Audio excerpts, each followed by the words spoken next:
Yan yung mensahe ng ating ebanghelyo. May dalawang talinghaga dito pero ang sinasabi lang, no, na pwedeng dumating ang Diyos, no, na parang magnanakaw, hindi ka handa. Magugulat ka na lang. Pwede kang tawagin ng Diyos. At pag nadatnan ka, ang sinasabi, dapat handa ka.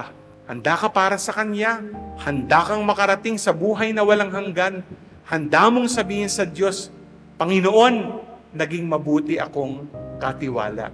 Kaya nga, ang ganda ng sinasabi po dito, no? Sa bandang huli ng ating ebanghelyo, ang binigyan ng maraming bagay ay hahanapan ng maraming bagay. Ang pinagkatiwalaan ng maraming bagay ay pananagutin sa lalong maraming bagay. Kaya magandang itanong, no, sa inyong buhay, no?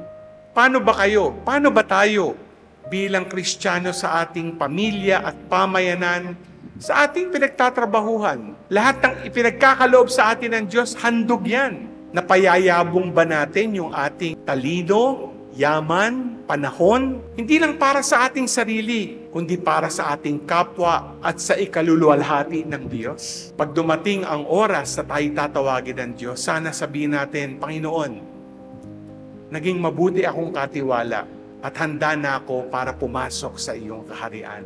Tatlong tugon sa tanong, paano nga ba maging mabuting lingkod at katiwala ni Jesus? Una, pagsampalataya sa Diyos. Ikalawa, pananalig na siya'y magpupuno sa ating mga pangangailangan.